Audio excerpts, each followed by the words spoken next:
প্রিয় দ্বিতীয় বর্ষের শিক্ষার্থীরা, আমার শুভেচ্ছা নিও। তোমরা সবাই কেমন আছো? আশা করছি তোমরা সবাই ভালো আছো, সুস্থ আছো এবং অবশ্যই স্বাস্থ্যবিধি মেনে বাসায় অবস্থান করছো এবং সাথে সাথে তোমাদের যে পড়াশোনা সেটা চালিয়ে যাচ্ছ। শিক্ষার্থীরা, চলো আজকে আমরা আমাদের ক্লাসটি শুরু করি। দ্বিতীয় বর্ষের শিক্ষার্থীরা, তোমরা জানো যে তোমাদেরকে আমি দ্বিতীয় বর্ষের সাধারণ যুক্তিবিদ্যা, যেটা কোড হচ্ছে 204, সেই কোর্সটি পড়িয়ে থাকি এবং সেই কোর্সের দুটি পার্ট আছে, একটা গ্রুপ এ এবং গ্রুপ বি। আমি গ্রুপ বি থেকে তোমাদের পড়িয়ে থাকি। ক্লাসটি শুরু করার আগে আমি আমার পরিচিতি দিয়ে নিচ্ছি। আমি তাসনিম খায়ের, প্রভাষক, দর্শন বিভাগ, ঢাকা কলেজ, ঢাকা। শিক্ষার্থীরা, আজকে আমরা পড়বো বিজ্ঞান এবং ব্যাখ্যা। প্রিভিয়াস ক্লাসে আমি বিজ্ঞান এবং ব্যাখ্যার উপর একটি ক্লাস নিয়েছিলাম। সেই ক্লাসে কিন্তু আমরা বিজ্ঞানের মূল্য, বিজ্ঞান সম্পর্কে জেনেছিলাম, বিজ্ঞানের সংজ্ঞা সম্পর্কে জেনেছিলাম এবং বৈজ্ঞানিক অনুসন্ধানের একটি পন্থা হিসেবে যে ব্যাখ্যাকরণ, সেটা সম্পর্কে জেনেছিলাম এবং ব্যাখ্যার হচ্ছে প্রকৃতি, বৈশিষ্ট্য এবং ব্যাখ্যার যে গুরুত্ব, সেটা নিয়ে আলোচনা করেছিলাম। আজকে আমরা মূলত ব্যাখ্যার হচ্ছে প্রকারভেদ নিয়ে আলোচনা করব। তার আগে চলো আমরা ব্যাখ্যা যে সংজ্ঞাটি আছে সেটা একটু আবার দেখে নিই। বিভিন্ন জটিল, অস্পষ্ট ও বিশৃঙ্খল ঘটনাকে বিচার বিশ্লেষণ করে শৃঙ্খলাবদ্ধ এবং কারণ আবিষ্কারের মাধ্যমে ঘটনাগুলোকে সকলের বোধগম্য করে প্রকাশ করাকেই বলে হচ্ছে ব্যাখ্যাকরণ। যুক্তিবিদ আরভিং এম কপি ব্যাখ্যা শব্দটি দুটি প্রয়োগের কথা উল্লেখ করেছেন, যথা একটি দুর্বোধ্য বিষয়কে সহজবোধ্য ভাষায় প্রকাশ করা এবং 2 নম্বর হচ্ছে আপাত দৃষ্টিতে প্রতীয়মান এমন কোনো শৃঙ্খলাবিহীন বিষয়ের মধ্যে শৃঙ্খলা প্রতিষ্ঠা করা। শিক্ষার্থীরা, তোমরা জানো যে তোমাদের টেক্সট বুক আছে, সেটা হচ্ছে আরভিং এম কপির হচ্ছে ইন্ট্রোডাকশন টু লজিক, এবং সেটার আলোকেই কিন্তু তোমরা তোমাদের এই কোর্সটি পড়ে থাকো। চলো আমরা দেখে নিই ব্যাখ্যাকে কয় ভাগে ভাগ করা যায়। ব্যাখ্যা মূলত 2 প্রকার, একটি হচ্ছে বৈজ্ঞানিক ব্যাখ্যা আর 2 নম্বর হচ্ছে অবৈজ্ঞানিক ব্যাখ্যা বা লৌকিক ব্যাখ্যা, যেটাকে আমরা বলছি বৈজ্ঞানিক ব্যাখ্যাকে বলছি আমরা সায়েন্টিফিক এক্সপ্লানেশন এবং অবৈজ্ঞানিক ব্যাখ্যা বা লৌকিক ব্যাখ্যাকে বলছি আনসাইন্টিফিক এক্সপ্লানেশন বা পপুলার এক্সপ্লানেশন। চলো এখন আমরা দেখে নিই বৈজ্ঞানিক ব্যাখ্যার সংজ্ঞাটি কি। ঘটনাবলীর মধ্যে কার্যকরণ সম্পর্ক আবিষ্কার ও প্রমাণের মাধ্যমে এবং প্রাকৃতিক নিয়ম ও বিশেষ তথ্যের উল্লেখের ভিত্তিতে আলোচ্য ঘটনার অন্তর্নিহিত তাৎপর্য এবং এর বাহ্যিক ও অভ্যন্তরীণ সম্বন্ধগুলোকে বিচার বিশ্লেষণের প্রেক্ষিতে সংশ্লিষ্ট ঘটনার বর্ণনা প্রদানের প্রক্রিয়া হচ্ছে বৈজ্ঞানিক ব্যাখ্যা। শিক্ষার্থীরা, যদি আমরা সহজ ভাষায় বলি, যে ব্যাখ্যায় প্রকৃতির নিয়ম কানুন অনুসরণ করে ঘটনাবলীর মধ্যে কার্যকরণ সম্পর্ক আবিষ্কার করে কোন একটি ঘটনার ব্যাখ্যা দান করা হয় তাকে বৈজ্ঞানিক ব্যাখ্যা বলে। অর্থাৎ যে ব্যাখ্যার মধ্যে আমরা হচ্ছে প্রকৃতির নিয়ম কানুন অনুসরণ করে ঘটনার মধ্যে কার্যকরণ সম্পর্ক আবিষ্কার করে একটি ঘটনার ব্যাখ্যা দান করা হয়, সেটি হচ্ছে বৈজ্ঞানিক ব্যাখ্যা। আমরা একটি উদাহরণ দেই, যেমন বস্তুর ভূপৃষ্ঠে পতনের কারণ ব্যাখ্যা দিতে গিয়ে বিজ্ঞানী নিউটন মাটির আকর্ষণের বিষয়টি প্রমাণ করেন। পরবর্তীতে তিনি বিষয়টিকে জোয়ার ভাটা, গ্রহ নক্ষত্রের গতিবিধি ইত্যাদি বিষয়ের সাথে যুক্ত করেন এবং সবশেষে বিষয়গুলোকে মাধ্যাকর্ষণ নিয়মের অন্তর্ভুক্ত করে ব্যাখ্যা করেন। মাধ্যাকর্ষণ সম্পর্কিত নিউটনের এই ব্যাখ্যা হচ্ছে বৈজ্ঞানিক ব্যাখ্যা। আর এখন আমরা আসলে দেখে নিই যে লৌকিক ব্যাখ্যা বা অবৈজ্ঞানিক ব্যাখ্যাটি সংজ্ঞা কি।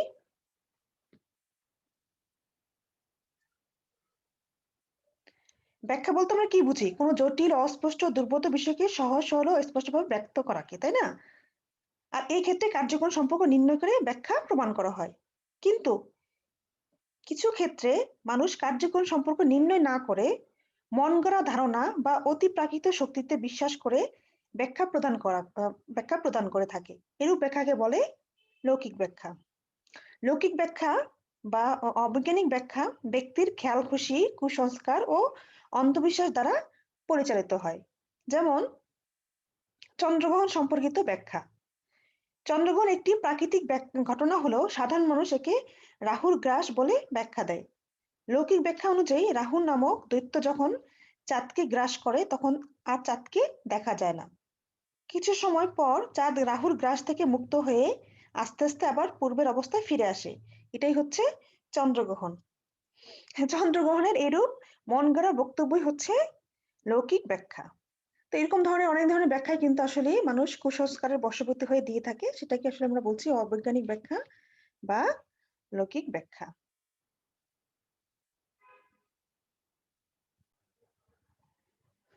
শিক্ষার্থীরা আসো আমরা এখন দেখে নিই বৈজ্ঞানিক ব্যাখ্যার বৈশিষ্ট্য বা বৈজ্ঞানিক ব্যাখ্যার যে অঙ্গগুলো রয়েছে বা পূর্ব সত্যগুলো রয়েছে সেটি আমরা দেখে নিই।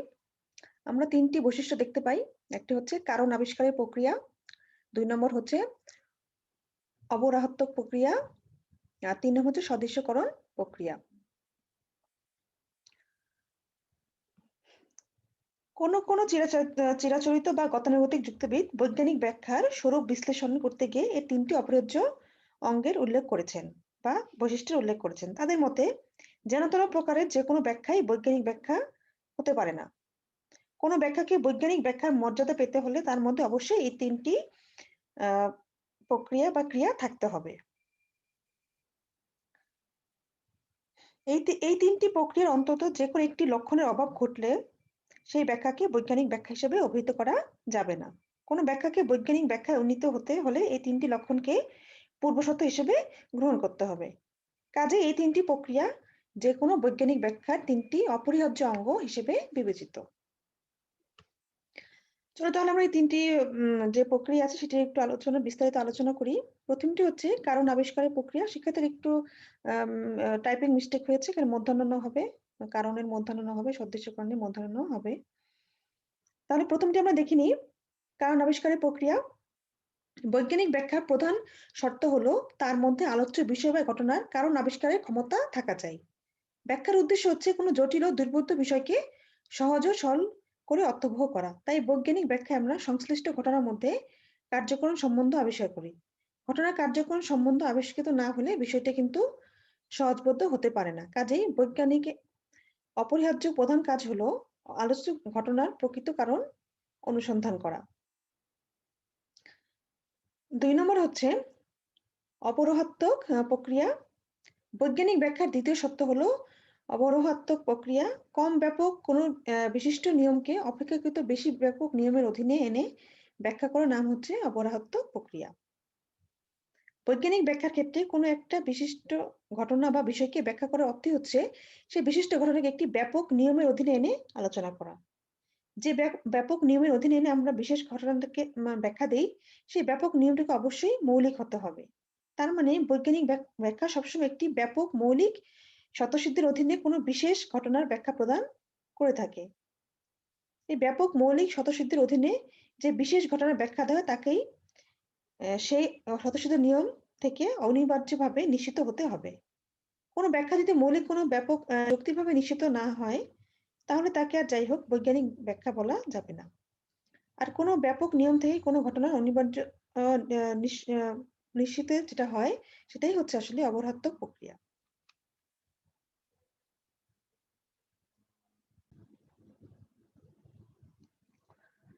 শিক্ষার্থীরা আমরা যে একটু আগে বৈজ্ঞানিক ব্যাখ্যার একটি উদাহরণ দিয়েছি সেখানে কিন্তু আমরা এই বৈজ্ঞানিক ব্যাখ্যার যে বৈশিষ্ট্য অবরোহাত্মক প্রক্রিয়াটা সেটা কিন্তু দেখতে পেয়েছি, অর্থাৎ হচ্ছে কম ব্যাপক কোনো বিশিষ্ট নিয়মের অপেক্ষাকৃত বেশি ব্যাপক নিয়মের অধীনে এনে ব্যাখ্যা করা, তাই না? নিউটনের যে আমরা একটু আগে উদাহরণটা দিয়েছি সেটাতে কিন্তু সেটা জিনিসটা দেখতে পেরেছি। ৩ নম্বর দেখো স্বদেশকরণ প্রক্রিয়া। বৈজ্ঞানিক ব্যাখ্যার তৃতীয় বৈশিষ্ট্য হচ্ছে স্বদেশকরণ প্রক্রিয়া। স্বদেশকরণ প্রক্রিয়ায় মূল কথা হচ্ছে যে বিষয়টিকে ব্যাখ্যা দেওয়া হবে এমনভাবে উপস্থাপিত করতে হবে যাতে বিষয়টা আমাদের কাছে পূর্ব পরিচিত হয়। অর্থাৎ এই প্রক্রিয়ায় কোনো বস্তু বা বিষয়কে ব্যাখ্যা করতে হলে সেই বস্তু বা বিষয়টার সাথে আমাদের পূর্ব পরিচিত বস্তু বা বিষয়ের সাদৃশ্য প্রদর্শন করতে হবে। যেমন জোয়ার ভাটাকে ব্যাখ্যা করতে গিয়ে আমরা এই নিয়মের সাথে নিম্নগামী দ্রব্যের নিয়মের সাদৃশ্য প্রদর্শন করি। আলোচিত আলোচিত এই ৩টি প্রক্রিয়ার সাহায্যে কোনো বিষয় বা ঘটনা ব্যাখ্যা করলেই সেই ব্যাখ্যাকে আমরা বৈজ্ঞানিক ব্যাখ্যার মর্যাদা দিতে পারি, অন্যথায় কিন্তু নয়। ঠিক আছে শিক্ষার্থীরা, এসো আমরা এখন দেখে নিই বৈজ্ঞানিক ব্যাখ্যা বিচারের যে মাপকাঠি রয়েছে সেখানে আমরা দুটো মাপকাঠি পেয়ে থাকি। ১ নম্বর হচ্ছে প্রাসঙ্গিকতা এবং ২ নম্বর হচ্ছে সত্যতা।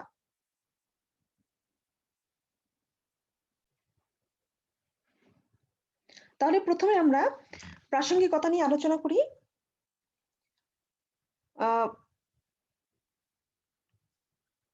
কোনো ব্যাখ্যাকে যদি আমরা বৈজ্ঞানিক ব্যাখ্যা হিসেবে স্বীকৃতি দিতে চাই তাহলে তার পূর্বশর্ত হিসেবে বা তার বিচারের মাপকাঠি হিসেবে কিন্তু প্রাসঙ্গিকতা গুণ থাকা চাই। তাই প্রাসঙ্গিকতাই ব্যাখ্যা বিচারের প্রথম মাপকাঠি। যে সকল বিবৃতির সাহায্যে নিয়ে কোনো ঘটনাকে ব্যাখ্যা করা হয় সেই সকল বিবৃতি অপ্রাসঙ্গিক হলে চলবে না। বিবৃতিগুলোকে অবশ্যই প্রাসঙ্গিক হতে হবে। যে সকল বিবৃতিকে আষ্টবাক্য হিসেবে গ্রহণ করে কোনো ঘটনা ব্যাখ্যা করা হয় সেই সকল বিবৃতি থেকে ব্যাখ্যাত ঘটনাটি যৌক্তিকভাবে নিশ্চিত হলে আমরা সংশ্লিষ্ট বিবৃতিগুলোকে বলবো প্রাসঙ্গিক। আর গৃহীত বিবৃতি থেকে ব্যাখ্যাত ঘটনাটি যৌক্তিকভাবে নিশ্চিত না হলে আমরা সংশ্লিষ্ট বিবৃতিগুলোকে বলবো অপ্রাসঙ্গিক। যেমন কোনো ছাত্রের পরীক্ষায় যদি কোনো ছাত্র পরীক্ষায় হচ্ছে অনুত্তীর্ণ হয়, মানে যদি সে পাশ না করে, তাহলে তার ব্যাখ্যা হিসেবে যদি বলা হয় যে নিকটবর্তী নারায়ণগঞ্জ শহরে অতিরিক্ত যানজটের কারণে উক্ত ছাত্রটি পরীক্ষায় অকৃতকার্য হয়েছে, তাহলে তা অপ্রাসঙ্গিক হবে। কারণ নিকটবর্তী কোনো শহরের যানজট কোনো পরীক্ষার্থীর অকৃতকার্যতার জন্য দায়ী হতে পারে না। এই ধরনের বিবৃতি থেকে ব্যাখ্যাত ঘটনার যৌক্তিক নিষ্কাশন হয় না। প্রকৃতপক্ষে যে সকল বিবৃতির মাধ্যমে আমরা কোনো ঘটনাকে ব্যাখ্যা করি সেই সকল বিবৃতিকে আষ্টবাক্য রূপে গ্রহণ করি, তার থেকে সিদ্ধান্ত অনুমান করি। এদিক থেকে ব্যাখ্যা হলো এক ধরনের অবরোহ অনুমান। তোমরা একটু আগে কিন্তু এটা জেনেছো। অবরোহ সিদ্ধান্ত সবসময় প্রদত্ত আষ্টবাক্য থেকে অনিবার্যভাবে নিশ্চিত হয় বলে ব্যাখ্যার ক্ষেত্রেও প্রদত্ত আষ্টবাক্য থেকে ব্যাখ্যাত ঘটনাকে অনিবার্যভাবে নিশ্চিত হওয়ার দাবি রাখে। অর্থাৎ আমরা যার সাহায্য নিয়ে হচ্ছে ব্যাখ্যাটি করব, যেটাকে আষ্টবাক্য রূপে গ্রহণ করে, তা থেকে তো সিদ্ধান্তটা অনিবার্যভাবে নিশ্চিত হবে। এখন আমরা যদি অপ্রাসঙ্গিক কোনো হচ্ছে আষ্টবাক্য গ্রহণ করি তাহলে কিন্তু সিদ্ধান্ত সেটাই হচ্ছে ভুলই আসবে, তাই না? সিদ্ধান্তটা সঠিক আসবে না। কিন্তু কোনো ঘটনা ব্যাখ্যা থেকে ঘটনাটি অনিবার্যত অনুমতি না হলে উক্ত ঘটনার ব্যাখ্যার জন্য গৃহীত বিবৃতিগুলোকে আমরা অপ্রাসঙ্গিক বলেই কিন্তু মনে করি। আর এই ধরনের অপ্রাসঙ্গিক বিবৃতি কোনো অবস্থাতেই কোনো ঘটনার আশ্রয়বাক্য হিসেবে গৃহীত হতে পারে না, কিংবা এ ধরনের অপ্রাসঙ্গিক বিবৃতি ব্যাখ্যা বলেও কিন্তু আখ্যায়িত করা যায় না। তাই কোনো ঘটনাকে সহজ, সরল ও সুবোধ্য করার জন্য যে ব্যাখ্যা প্রদান করা হয় তা অবশ্যই মূল্যায়ন সাপেক্ষ। আর এই মূল্যায়নের প্রথম মাপকাঠি হচ্ছে প্রাসঙ্গিকতা। কোনো ঘটনার ব্যাখ্যা প্রাসঙ্গিক হলেই আমরা তার আলোকে ওই ঘটনার কার্যক্রম সম্বন্ধ আবিষ্কার করতে পারি। কিন্তু কোনো ঘটনার ব্যাখ্যা অপ্রাসঙ্গিক হলে তার আলোকে আমরা উক্ত ঘটনার কার্যক্রম সম্বন্ধ আবিষ্কার করতে ব্যর্থ হই। কাজেই কোনো ঘটনার ব্যাখ্যার ক্ষেত্রে প্রাসঙ্গিকতার প্রশ্ন গভীরভাবে সম্পৃক্ত। ঠিক আছে শিক্ষার্থীরা, চলো আমরা এখন ২ নম্বর মাপকাঠিটি দেখে নিই, সেটা হচ্ছে সত্যতা। কপির মতে ব্যাখ্যা মূল্যায়নের দ্বিতীয় মাপকাঠি হচ্ছে সত্যতা। তাই সেই ব্যাখ্যাই সর্বাধিক গ্রহণযোগ্য যে ব্যাখ্যায় সর্বাধিক গুরুত্ব আরোপিত হয় সত্যতার উপর। আর ব্যাখ্যার সত্যতা নির্ভর করে প্রায়োগিক অভিজ্ঞতা, পর্যবেক্ষণ ও পরীক্ষণের উপর। অর্থাৎ পরীক্ষণ বা যাচাইযোগ্যতার মাপকাঠিতে আমরা কোনো ঘটনার ব্যাখ্যার সত্যতাকে প্রমাণ করতে পারি, কিন্তু ব্যাখ্যার অধিকাংশ বিষয়ের উপরই পর্যবেক্ষণ ও পরীক্ষণ আমরা আরোপ করতে পারি না। বেশিরভাগ বৈজ্ঞানিক বচন বা বৈজ্ঞানিক তত্ত্ব এমন কিছু বিষয়কে নির্দেশ করে যাদেরকে আমরা তাৎক্ষণিকভাবে যাচাই বা পরখ করতে পারি না। যেমন অণু, পরমাণু, ইলেকট্রন, প্রোটন ইত্যাদি বিষয়কে আমরা প্রায়োগিক অভিজ্ঞতায় বা পর্যবেক্ষণ নিরীক্ষণের মাধ্যমে সরাসরি যাচাই করতে পারি না। তাহলে এই ধরনের বৈজ্ঞানিক বচনের ব্যাখ্যাত বিষয়ের উপর কিভাবে আমরা সত্যতা প্রয়োগ করব? তাহলে কি বৈজ্ঞানিক বচনের ব্যাখ্যাত বিষয়কে ব্যাখ্যা পদবাচ্য বলে গ্রহণ করা থেকে বিরত থাকবো? তা অবশ্যই না। কপি এই জন্য বলেন যে আমরা দুইভাবে যাচাই করতে পারি, এক হচ্ছে প্রত্যক্ষভাবে এবং অন্যটি হচ্ছে পরোক্ষভাবে। দুইভাবে যাচাই করেই কিন্তু আসলে আমরা এই সত্যতা প্রতিপাদন করতে পারি। এমন অনেক বচন বা বিবৃতি আছে যাদেরকে আমরা সরাসরি বা তাৎক্ষণিকভাবে যাচাই করতে পারি। যেমন বাহিরে বৃষ্টি হচ্ছে, এই বচনটি তাৎক্ষণিকভাবে কিন্তু আমরা যাচাই করতে পারি। কিন্তু বিজ্ঞানের ব্যবহৃত বচন কিন্তু এই জাতীয় বচন নয়। এই জাতীয় বচনকে তাৎক্ষণিকভাবে যাচাই করা গেলেও এমন অনেক বচন রয়েছে যা আমরা তাৎক্ষণিকভাবে পরখ করতে পারি না। যেমন নিউটনের গতি সংক্রান্ত নিয়ম বা আইনস্টাইনের তত্ত্ব প্রকাশক সাধারণ বচনগুলো তাৎক্ষণিকভাবে যাচাই নয়। সেই সকল ক্ষেত্রে কিন্তু পরোক্ষ প্রক্রিয়ায় যাচাই করতে হবে। ঠিক আছে? তো আমরা দেখলাম কি যে হচ্ছে যেটাই হোক আমাদেরকে যাচাই করে নিতে হবে, সত্যতার মাপকাঠিতে যাচাই করতে হবে। সেটা প্রত্যক্ষভাবে হোক এবং পরোক্ষভাবে হোক, এবং সেটা যখন সেটা করা হবে তখনই কিন্তু একটা ব্যাখ্যা বৈজ্ঞানিক ব্যাখ্যা হিসেবে স্বীকৃতি লাভ করবে। চলো আমরা এখন বৈজ্ঞানিক ব্যাখ্যা ও অবৈজ্ঞানিক ব্যাখ্যার মধ্যে পার্থক্য দেখে নিই। যুক্তিবিদ আরবিং এম কপি মূলত দুই ভাবে বৈজ্ঞানিক ব্যাখ্যা ও অবৈজ্ঞানিক ব্যাখ্যার মধ্যে পার্থক্য নিরূপণ করেছেন। প্রথমটি হচ্ছে দৃষ্টিভঙ্গিগত পার্থক্য এবং দ্বিতীয়টি হচ্ছে ভিত্তিগত পার্থক্য। তাছাড়া নিষ্কাশনগত পার্থক্য করা হয়ে থাকে। তো চলো আমরা প্রথমে দৃষ্টিভঙ্গিগত পার্থক্যের ভিত্তিতে বৈজ্ঞানিক ব্যাখ্যা ও অবৈজ্ঞানিক ব্যাখ্যার মধ্যে পার্থক্য দেখে নিই।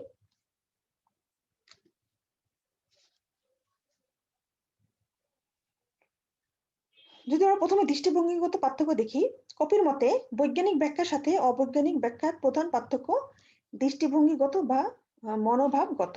বৈজ্ঞানিক ব্যাখ্যায় কখনো কোনো নির্বিচারী বিশ্বাস, অন্ধ কুসংস্কার বা আজগুবি ব্যাপার জড়িত থাকে না। বৈজ্ঞানিক ব্যাখ্যায় সর্বদাই আমরা যুক্তি বিচারের মাধ্যমে ঘটনার কারণ আবিষ্কারে প্রবৃত্ত হই।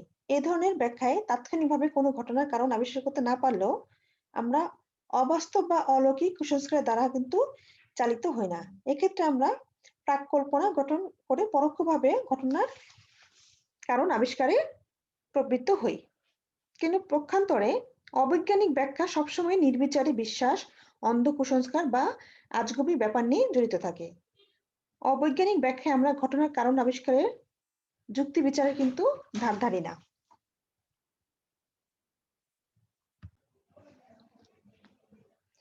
অবৈজ্ঞানিক ব্যাখ্যায় ব্যাখ্যাত বিষয় পুরোপুরি নির্ণীত, অভ্রান্ত, অপরিবর্তনীয় এবং সংশোধনাতীত রূপে গৃহীত হয়।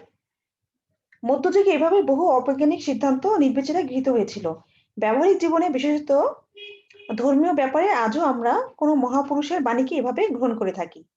ব্যবহারিক জীবনে অনেক ক্ষেত্রেই আমরা এ জাতীয় উক্তি বা বাণীর যৌক্তিকতা বিচার করি না। ধর্মীয় মহাপুরুষ বা অবতারদের উক্তি বা বাণীকে প্রায়শই আমরা নির্বিচারে অকাট্য বা অভ্রান্ত সত্য বলে মেনে নিই। তার মানে মনোভাবের দিক থেকে অবৈজ্ঞানিক ব্যাখ্যা অত্যন্ত অনুদার। বৈজ্ঞানিক ব্যাখ্যা প্রদানকারী ব্যক্তি ভাবতেই পারে না তার ব্যাখ্যা ভ্রান্ত হতে পারে, তাই সে তার ব্যাখ্যাকে চরম সত্য বলে মনে করে থাকে। আসলে এখন দেখে নিই ভিত্তিগত পার্থক্যের কিভাবে বৈজ্ঞানিক এবং অবৈজ্ঞানিক ব্যাখ্যা পার্থক্য করা হয়। কপির মতে বৈজ্ঞানিক ব্যাখ্যায় ভিত্তিমূলে কাজ করে তথ্য। কোনো অলীক অবাস্তব কল্পনার পাখায় ভর করে বৈজ্ঞানিক ব্যাখ্যা চালিত হয় না। বৈজ্ঞানিক ব্যাখ্যায় কোনো অলীক কল্পনা, ভ্রান্ত কুসংস্কার কিংবা কোনো আজগুবি ব্যাপারকে প্রশ্রয় দেওয়া হয় না। তথ্য বৈজ্ঞানিক ব্যাখ্যার ভিত্তি বলে বৈজ্ঞানিক ব্যাখ্যা স্বরূপগত দিক থেকেই তথ্যনিষ্ঠ। আর তথ্যনিষ্ঠ বলেই বৈজ্ঞানিক ব্যাখ্যা সম্বন্ধে কোনো ধরনের সংশয় দেখা দিলে ব্যাখ্যা প্রণেতা তার ব্যাখ্যার সমর্থনে যুক্তি প্রয়োগ করেন। তথ্যনিষ্ঠ হওয়ার কারণেই বৈজ্ঞানিক ব্যাখ্যা সর্বদাই প্রত্যক্ষ বা পরোক্ষভাবে যাচাইযোগ্য। তথ্যনিষ্ঠাই বৈজ্ঞানিক ব্যাখ্যার প্রধান আদর্শ। বৈজ্ঞানিক ব্যাখ্যা সবসময় তার ব্যাখ্যাত বিষয়কে একটি কল্পনা হিসেবে গ্রহণ করে। আর প্রাক কল্পনা হিসেবে বৈজ্ঞানিক ব্যাখ্যায় সবসময় সত্যাসত্যের প্রশ্ন জড়িত থাকে, যার ফলে কোনো সমাধান প্রচেষ্টা বারবার অব্যাহত থাকে। অর্থাৎ যাচাই যোগ্যতাই বৈজ্ঞানিক ব্যাখ্যার প্রাণ। যাচাই যোগ্যতা হারিয়ে ফেললে কোনো ব্যাখ্যা আর বৈজ্ঞানিক ব্যাখ্যা থাকে না। যাচাই যোগ্যতার অভাবে সেই ব্যাখ্যা অবৈজ্ঞানিক হয়ে পড়ে। পক্ষান্তরে অবৈজ্ঞানিক ব্যাখ্যার ভিত্তিমূলে কাজ করে অলীক অবাস্তব কল্পনা, নির্বিচারী বিশ্বাস এবং অযৌক্তিক কুসংস্কার। অবৈজ্ঞানিক ব্যাখ্যার কোনো যাচাইযোগ্য ভিত্তি নেই, কোনো বাস্তব তথ্যের উপর প্রতিষ্ঠিত নয় বলে অবৈজ্ঞানিক ব্যাখ্যা সর্বদাই কল্পনা আশ্রিত। আর কল্পনাশ্রিত বলেই অবৈজ্ঞানিক ব্যাখ্যা সম্বন্ধে কোনো ধরনের সংশয় দেখা দিলে ব্যাখ্যা প্রণেতা তার ব্যাখ্যার সমর্থনে কোনো যুক্তি প্রদর্শনের প্রয়োজনীয়তা অনুভব করেন না। প্রকৃত প্রস্তাবে চিরাচরিত ঐতিহ্য, ভ্রান্ত কুসংস্কার কিংবা ঐশ্বরিক প্রত্যাদেশ অবৈজ্ঞানিক ব্যাখ্যার ভিত্তিমূলে কাজ করে। এ ধরনের ব্যাখ্যায় যারা সমর্থক তারা পর্যাপ্ত যুক্তি প্রমাণের সাহায্য ছাড়াই ব্যাখ্যাত বিষয়কে চূড়ান্ত সত্য বলে গ্রহণ করে থাকে। আর ৩ নম্বর দেখি, অন্য একটি দিক থেকে বৈজ্ঞানিক ব্যাখ্যা ও অবৈজ্ঞানিক ব্যাখ্যার মধ্যে পার্থক্য নির্ণয় করা হয়ে থাকে। এই দিকটিকে আমরা নিষ্কাশনগত প্রক্রিয়া বলতে পারি। বৈজ্ঞানিক ব্যাখ্যা উর্বর, কিন্তু অবৈজ্ঞানিক ব্যাখ্যা হচ্ছে অনুর্বর। বৈজ্ঞানিক ব্যাখ্যায় ব্যাখ্যাত বিষয় বা ঘটনাটি ছাড়া আরো অনেক যাচাইযোগ্য অনুকল্প বৈধভাবে নিষ্কাশিত হয়, আর এই কারণেই বৈজ্ঞানিক ব্যাখ্যা উর্বর। কিন্তু অবৈজ্ঞানিক ব্যাখ্যা যে বিষয়টি ব্যাখ্যা করতে চায় সেটি ছাড়া আর কোনো যাচাইযোগ্য অনুকল্প বৈধভাবে নিষ্কাশিত হয় না, এই কারণে অবৈজ্ঞানিক ব্যাখ্যা অনুর্বর। প্রকৃত প্রস্তাবে উর্বরতা বৈজ্ঞানিক ব্যাখ্যার একটি গুরুত্বপূর্ণ বৈশিষ্ট্য বা অপরিহার্য সত্য। তাহলে আমরা শিক্ষার্থীরা তিন ধরনের দৃষ্টিভঙ্গি থেকে পার্থক্য দেখলাম বৈজ্ঞানিক ব্যাখ্যা এবং অবৈজ্ঞানিক ব্যাখ্যার মধ্যে। শিক্ষার্থী, আজকে আমার ক্লাসটি এই পর্যন্ত থাকবে। আশা করি তোমরা একটু হলে উপকৃত হয়েছো এবং তোমরা বই থেকে পড়াশোনা করবে, প্রত্যেকটা বই একটু দেখে নিবে। ঠিক আছে? তাহলে তোমরা ভালো থেকো, সুস্থ থেকো এবং অবশ্যই স্বাস্থ্যবিধি মেনে চলবে। আল্লাহ হাফেজ।